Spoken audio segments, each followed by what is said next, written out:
Ma'am எல்லா மாதமும் சஷ்டி வருது. ஆனா, அந்த பெரிய சஷ்டி அப்படின்னு சொல்றது ரொம்ப ஃபேமஸு. அன்னைக்கு திருச்செந்தூரே ஒரே கோலாகலமா இருக்கும். அந்த ஒரு வாரம் என்ன செய்யணும் அப்படின்னு எல்லாருக்குமே தெரியும். ஆனா, மாதா மாதம் வரக்கூடிய சஷ்டியில என்ன செய்யணும்னு யாருக்கும் தெரியாது. விரதம் இருக்கிறதோட நிறுத்திப்பாங்க. இல்ல கோவிலுக்கு போயிட்டு வரதோட நிறுத்திப்பாங்க. இன்னும் நெறைய விஷயங்கள் இருக்கோ அப்படின்னு எனக்கு ஒரு சந்தேகம். இருக்கா? கண்டிப்பாக இருக்கு. முருகர்னாலே சஷ்டி விரதம், முருகர்னாலே கிருத்திகை விரதம், முருகர்னாலே விசாக நட்சத்திரம். முருகருக்கு எல்லா நாளுமே நம்ம வந்து விரதம் இருந்து பண்ணிக்கலாம். பர்டிகுலராக இந்த சஷ்டிக்கு ஏன் அப்படின்னா, அசுரனை அடித்து நம்மளுடைய மனசில் இருக்கக்கூடிய எல்லா துரோகம், பாவம் எல்லாம் இருக்கக்கூடிய கெட்டதை அழிக்கக்கூடிய நாளாக தான் சஷ்டியாக சொல்லப்படுது. நமக்குள்ள இருக்கக்கூடிய அசுரனை அழிக்கும் நாள். கூட சஷ்டியாக சொல்லப்படுது.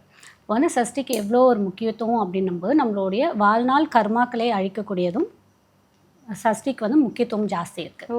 ஸோ அப்போ மாதம் மாதம் வரக்கூடிய சஷ்டி, அதுலேயும் 2 முறை வருது நமக்கு. வளர் சஷ்டி, தேய்பிறை சஷ்டி. இதில் 2 விஷயமும் இருக்குது. வளர்பிறை சஷ்டியில் இருந்தால் நமக்கு வளமான விஷயங்கள் அனைத்துமே கிடைக்கும். தேய்பிறை சஷ்டியில் இருக்கும்போது நம்மக்கிட்ட இருக்கக்கூடிய கர்மாக்கள் கிடைக்கும். நோயாகட்டும், கடனாகட்டும், எதிரிகளாகட்டும், வீண் வம்பு பிரச்சனை எது இருந்தாலும் அதை கழியறதுக்கானது தேய்பிறை சஷ்டி. எப்படி நம்ம வராகி அம்மனை போயிட்டு தேய்பிறை அஷ்டமியில் வணங்கும் போது எதிரிகள் கிட்ட நெருங்க மாட்டாங்க, அதே மாதிரி தேய்பிறை சஷ்டி அன்னைக்கு முருகருக்காக விரதம் இருக்கும்போது நம்மக்கிட்ட எந்த எதிரியும் வரமாட்டாங்க, எந்த நோயும் வராது, எந்த கஷ்டங்களும் வராதுன்றது சொல்லப்பட மிகப்பெரிய உண்மை. ஓகே. இதெல்லாம் வந்து நான் நிறைய பின்பற்றிட்டு இருக்கேன்.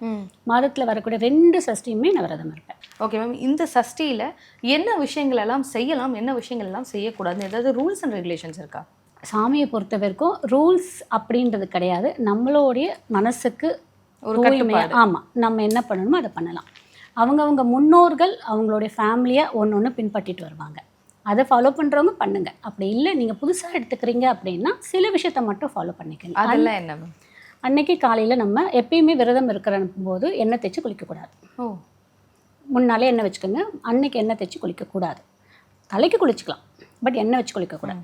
அதுக்கப்புறம் நீங்கள் குளித்து முடிச்சுட்டு முதல்ல நீங்கள் என்ன சங்கல்பம் எடுக்க போகிறீங்க, என்ன விரதத்துக்காக இருக்க போகிறீங்களோ அதை உங்கள் வீட்டில் இருக்கக்கூடிய பூஜை அறையில் தீபம் ஏற்றி வச்சு இங்கே சொல்லிடணும். சொல்லிவிட்டு அதுக்கப்புறம் கோவிலுக்கு போய் முருகருக்கு பார்த்து பால் வாங்கி கொடுத்துட்டு முடிஞ்ச 6 நெய் தீபம் ஏற்றுங்க. ஏற்றி முடிச்சுட்டு அங்கே உட்காந்து கந்த சஷ்டி கவசம் இல்லை கந்தகுரு கவசம் இல்லை சண்முக கவசம் ஏதாவது ஒன்று சொல்லுங்கள். அதுவும் சொல்ல முடியலன்னா ஓம் சரவண பவா ஒரு 108 முறை சொல்லிவிட்டு வீட்டுக்கு வந்துட்டு அந்த விரதத்தை அப்படியே கண்டினியூ பண்ணுங்கள். வீட்டில் வேல் வச்சுருக்கீங்க அப்படின்னா வேலுக்கு அபிஷேகம் பண்ணுங்கள், வேல்மாறல் படிங்க, சேம் கந்த சஷ்டி படிங்க, கந்தகுரு கவசம் படிங்க.